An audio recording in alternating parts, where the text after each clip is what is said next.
Vous souhaitez développer votre oreille musicale, mais vous n'avez pas d'instrument à la maison, ou vous ne savez pas faire de piano ou d'autres instruments, et vous ne savez pas comment vous y prendre.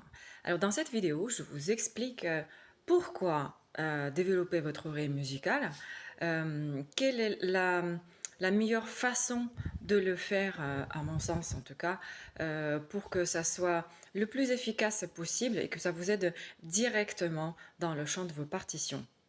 Restez avec moi jusqu'à la fin pour découvrir les 3 exercices basiques mais vraiment essentiels pour vous aider à développer votre oreille musicale rapidement.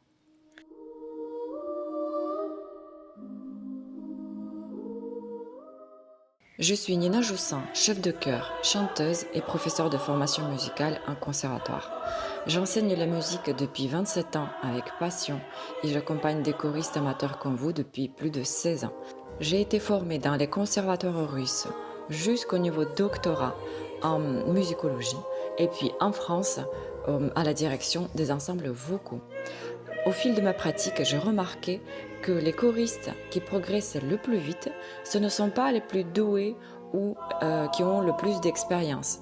Ce sont des choristes autonomes avec leur partition.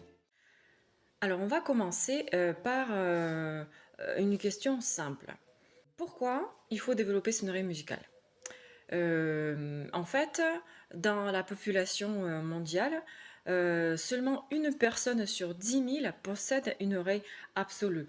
Oreille absolue, ça veut dire que la personne est capable de dire la hauteur exacte ou la fréquence exacte du son entendu, qu'il soit musical ou non. Ça peut être n'importe quel bruit, n'importe quel bruit de la nature, des oiseaux, enfin n'importe quel son. Donc tout ça sans avoir de référence. Cette capacité est très rare. Elle se rencontre bien sûr plus souvent chez les musiciens, donc chez des personnes qui ont choisi à en faire leur métier. Environ 15% des musiciens ont une oreille absolue. En revanche, dans la population globale, ça reste assez rare. 0,05% de la population globale. Et ça peut varier selon les pays, selon les langues aussi. Par exemple, dans les pays où on parle le mandarin, le thaï, le vietnamien, donc des langues tonales, la capacité d'entendre la hauteur exacte du son est importante pour le sens. Parce que la hauteur exacte d'un son peut changer le sens des mots. La plupart de la population mondiale ne possède pas cette capacité, donc on a besoin d'une référence pour entendre des sons et de les nommer et de dire, voilà, ça fonctionne plutôt par intervalle, donc par rapport à une référence. Un autre élément important pour développer votre oreille, c'est de comprendre que nous évoluons depuis qu'on est petits dans cette microcosme, macrocosme de musique occidentale qui est, elle, tonale à 90% de la Renaissance jusqu'à nos jours encore. Donc ça veut dire quoi? Ça veut dire que depuis notre petite enfance, on entend de la musique tonale, on la chante, on va au concert, elle nous entoure tous les jours. Donc il est prouvé scientifiquement que nous intégrons depuis que nous sommes petits toutes les structures et les règles de la musique tonale qui nous permettent de comprendre comment elle fonctionne, comprendre et entendre certaines choses qu'on n'a pas forcément pour lesquels on n'a pas forcément le nom, qu'on ne sait pas nommer, mais qu'on entend à l'intérieur et qu'on comprend. Donc, exemple très simple que je donne souvent, c'est qu'on est capable d'entendre la fin d'une phrase qui est conclusive ou suspensive, au contraire, même si on ne connaît pas la musique, on est capable de dire quand quelque chose sonne faux dans une musique qu'on n'a jamais apprise. Donc notre oreille est suffisamment fine pour distinguer ce genre de choses. Et ça, c'est grâce à l'apprentissage implicite, donc par imprégnation, quand on n'a pas forcément l'intention ni la conscience qu'on est en train d'apprendre. On va se servir de cette capacité de notre cerveau d'apprendre de façon implicite, on va s'en servir pour entraîner notre oreille musicale. Si vous êtes curieux comment vous pouvez développer rapidement votre oreille musicale et en quoi ça peut vous servir dans votre pratique chorale, rejoignez le cercle choral lors de la première masterclass, le sixième sens du choriste, qui va avoir lieu le 20 et 21 août prochain. Première chose qui est important de comprendre et donc appliquer ensuite pour développer son oreille musicale, c'est de dire que la musique tonale, elle fonctionne dans un système d'organisation des sons. Donc dans ce système, chaque son a un rôle, chaque son a une fonction et ça tourne autour d'un centre, un centre tonal qui est la tonique qui est la première note de la gamme. Donc, j'en ai déjà parlé dans d'autres vidéos, mais c'est quand même important. Donc, pour travailler son oreille musicale, il faut lui donner ce contexte tonal, et donc apprendre à chanter des gammes, tout simplement, pour plusieurs choses. L'une, parce que effectivement, c'est notre contexte qui va déterminer la place de tous les sons que nous avons dans notre morceau. Et donc, les références, c'est la référence, c'est la tonique qui va être la référence pour notre oreille et qui va donner les distances aux autres sons, qui va déterminer les distances entre les autres sons. Et la deuxième raison pourquoi il est important de connaître les gammes, c'est que la musique est composée à 90% des notes qui se suivent en ordre, comme dans une gamme, ce qu'on appelle aussi des notes conjointes. Donc, il est hyper important de savoir dire, chanter, entendre les notes qui se suivent en ordre dans n'importe quel sens, ascendant, descendant, en partant de n'importe quelle note, pas que do, ré, mi, fa, sol, la, si, do, si, la, sol, fa, mi, ré, do, mais aussi en partant de fa, de sol, de ré, de mi, etc. On va commencer par la gamme majeure. Dans la musique occidentale, il y a deux modes principaux, deux types de gammes qui sont utilisés. Donc la gamme majeure, comme la suite des 7 notes de ré, mi, fa, sol, la, si, do, et la gamme mineure. La gamme majeure, elle est vraiment très très ancrée dans notre subconscient collectif musical, parce que c'est un mode vraiment prépondérant et c'est très simple à le reproduire. Donc si vous ne savez pas comment chanter une gamme en partant de n'importe quelle note, eh bien c'est très simple, je vous donne une astuce. Il y en a deux. Vous commencez par chanter la gamme de Do. Do, ré, mi, fa, sol, la, si, do, avec le nom des notes. Et ensuite, vous le chantez avec les noms avec les numéros, c'est-à-dire le numéro des marches de la gamme, des notes de la gamme, comme si c'était des degrés, des marches d'un escalier. 1, 2, 3, 4, 5, 6, 7, 1. Et on revient donc sur la première note et qui se répète une octave au-dessus par rapport au départ. Cette structure musicale, elle va se reproduire en partant de n'importe quelle note de la même façon. Donc là, on va partir sur cette note-là. Et on va la chanter, cette gamme, aussi avec les numéros. 1, 2, 3, 4, 5, 6, 7, 1. Déjà, ça, c'est la base pour savoir retrouver juste comment sonne la gamme majeure, sans se poser des questions s'il y a des dièses, s'il y a des bémols. Ça, c'est une question technique qui se règle très simplement avec des outils adaptés. Pour l'exemple aussi, on va partir d'une autre note, ici, ça va être un si bémol, mais on va le chanter aussi avec juste les numéros. 1, 2, 3, 4, 5, 6, 7, 1. Si vous voulez mettre les notes dessus, ce qui serait quand même pas mal, je vous donne une autre astuce que j'utilise également dans ma formation Chanter avec partition de l'angoisse au plaisir. Alors, ici, pour apprendre les notes conjointes, on va utiliser le thème d'un dessin animé, La famille Adams, parce que ce petit thème a une structure exacte de la moitié de la gamme majeure. Et comme la gamme majeure se compose de 2 fois de la même structure, on appelle ça des tétracordes, eh bien on va utiliser la famille Adams, le thème de la famille Adams, pour se rappeler comment sonne le début de la gamme majeure si on n'arrive pas à le retrouver avec le numéro par exemple. Donc, je rappelle le thème de la famille Adams. Ta da da tam, ta da da tam, ta da da dam, ta da da dam, ta da da dam. Voilà. Donc, les notes se suivent avec le nom de note, ça va donner Do, Ré, Mi, Fa, Sol, Ré, Mi, Fa, Sol, Ré, Mi, Fa, Sol, Do, Ré, Mi, Fa. Nous, on a besoin que du début. Do, Ré, Mi, Fa. Ça, c'est déjà vraiment le début de la gamme majeure, quelle que soit la note de départ. Donc, si on prend une autre note, par exemple, celle-ci, c'est un La. La. Bon, je ne sais pas comment ça sonne. Eh bien, je vais commencer juste à chantonner la famille Adams. Da da da da. Et puis je mets les noms des notes dessus. La, si, do, ré. Voilà, j'ai la moitié de la gamme. Et puis je déroule avec mes numéros. 1, 2, 3, 4, 5, 6, 7, 1. Et puis je rajoute tous les noms des notes. Tous les noms de toutes les notes. La, si, do, ré, mi, fa, sol, la. Voilà. Ici, je veux savoir le nombre de dièses ou de bémols qui existent dans ma gamme. Je vais utiliser l'outil qui est adapté à cela, qu'on appelle le cercle des quintes.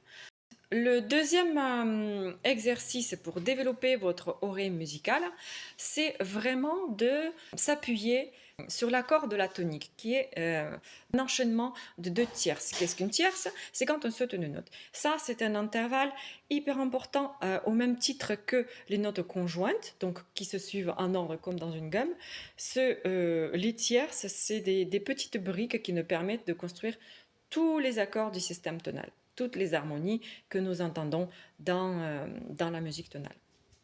Donc, l'arpège va nous donner une sorte d'ossature, de squelette de ma tonalité, et je vais pouvoir m'en servir pour entendre des notes autour ou entendre d'autres intervalles. Déjà, comment ça sonne? Dans la gamme de Do majeur, mon arpège de la tonique, donc je pars du Do et je construis mon accord, mon arpège, avec 2 tierces qui se suivent. Donc je vais sauter une note à chaque fois. Ça va donner Do, je vais chanter les 5 premières notes en suivant.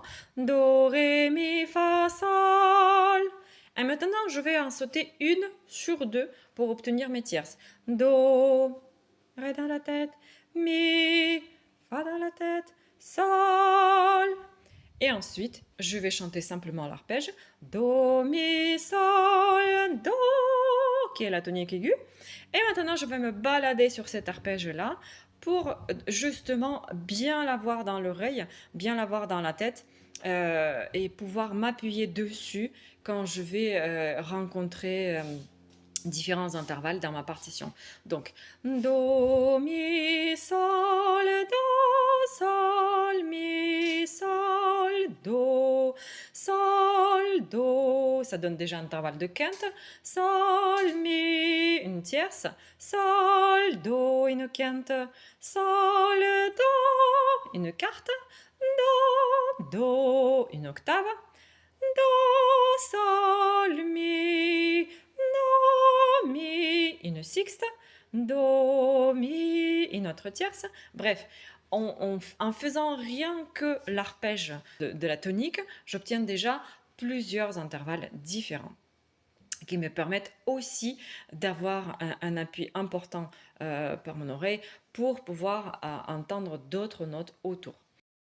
Le troisième exercice que je vous conseille, c'est de travailler effectivement les intervalles.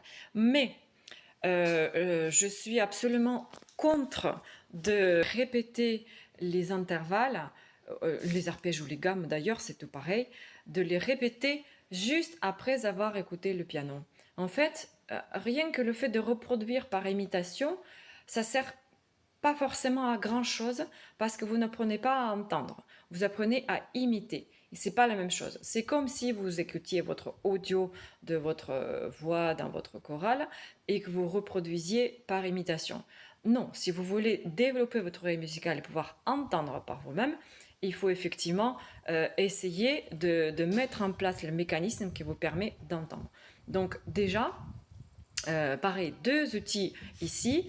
C'est en premier lieu la chanson des intervalles. Si vous ne connaissez pas les intervalles, ça vous permettra déjà de connaître les noms et de pouvoir les associer à la sonorité. C'est Très simple, on part toujours sur la gamme de Do pour apprendre et puis on peut transposer ça dans d'autres gammes. Donc on part sur la gamme et on monte sur la gamme en revenant à chaque fois à notre tonique, donc le Do. Do, ré, la seconde, do, mi, la tierce, do, fa, la quarte, do, sol, la quinte, do, la sixte, do, si, la septième, do, l'octave. Et la même chose, on peut le refaire en descendant, ce qui va donner les mêmes intervalles, mais pas tout à fait la même qualification. Au lieu d'être majeur, ils vont être mineurs, ce qui change. Donc, do, si, la seconde, do, la tierce, do, sol, la quarte, do, fa, la quinte, do, mi, la sixte, do, ré, la septième, do, l'octave. Ici, on travaille sur deux compétences. D'une part, de savoir chanter sa gamme, parce qu'à chaque fois, je descends ou je monte d'une note de la gamme. Donc, savoir bien entendre sa gamme dans la tête. Et la deuxième compétence, c'est de garder un petit peu dans la mémoire la tonique, la note que je répète, à laquelle je reviens. Donc cette capacité est hyper importante aussi parce qu'on va s'en servir dans le déchiffrage des partitions comme repère en fait, avec des notes qui entourent des intervalles un peu difficiles à trouver. On a toujours des astuces pour contourner la difficulté avec les notes qu'on mémorise. Si vous avez besoin de trouver un intervalle particulier, mais vous ne savez pas comment ça sonne, le meilleur moyen de le faire, c'est de chanter toutes les notes conjointes qui le composent. Par exemple, je veux chanter une quinte en partant du Do. Donc, je vais chanter Do, ré, mi, fa, sol. Je garde le sol en tête. Do, sol. Elle est là ma quinte. La même chose, si en descendant du sol, je veux faire par exemple sol, ré, c'est une carte. Là, comme ça, je ne sais pas comment ça sonne, j'en sais rien. Deux façons de faire. Soit je descends en note conjointe jusqu'au ré et je fais après sol, ré. Soit j'entends mon do et je chante le ré juste au-dessus. Donc, faisons la première façon. Sol, fa, mi, ré, sol, la carte. Ou alors, j'entends directement le do, qui est la tonique, que j'ai bien en tête parce que j'ai bien chanté ma gamme, j'ai bien chanté mon arpège. Ça donne sol, do, et le ré, il est juste au-dessus, sol, ré. Voilà, tout ça, c'est des astuces très pratiques, très pragmatiques qui peuvent vous servir vraiment tout de suite pour pouvoir entendre vos intervalles qui paraissaient peut-être un petit peu compliqués. Il y a plein d'autres astuces pour développer votre oreille musicale et je vous invite à suivre cette chaîne pour en retrouver plus tard dans d'autres vidéos. Si vous avez des questions particulières, n'hésitez pas à me les écrire dans les commentaires et aussi n'hésitez pas à me dire si les exercices que je vous donne dans cette vidéo vous aident aujourd'hui pour commencer à entendre des choses, des intervalles, des arpèges, des accords et si ça vous aide ensuite dans votre pratique chorale. Progressez toute l'année avec le Cercle Choral, votre nouvel espace dédié aux choristes amateurs. Le Cercle Choral, ce sont des masterclass mensuelles, des rencontres et des podcasts exclusifs. Des masterclass thématiques et pratiques sur des sujets ciblés liés aux difficultés réelles des choristes amateurs. Justesse, rythme, mémorisation, déchiffrage, etc. Des podcasts et des rencontres avec des personnalités du monde choral francophone, des chefs de chœur, des compositeurs, des éditeurs de partitions chorales. C'est aussi un espace d'échange avec d'autres choristes amateurs. Partagez vos problématiques avec une communauté bienveillante. Soyez écoutés et obtenez des réponses en direct. Vous ne progressez plus seul. Vous avancez toute l'année aux côtés d'autres choristes amateurs qui ont les mêmes objectifs que vous. Devenir plus libre et autonome avec vos partitions chorales.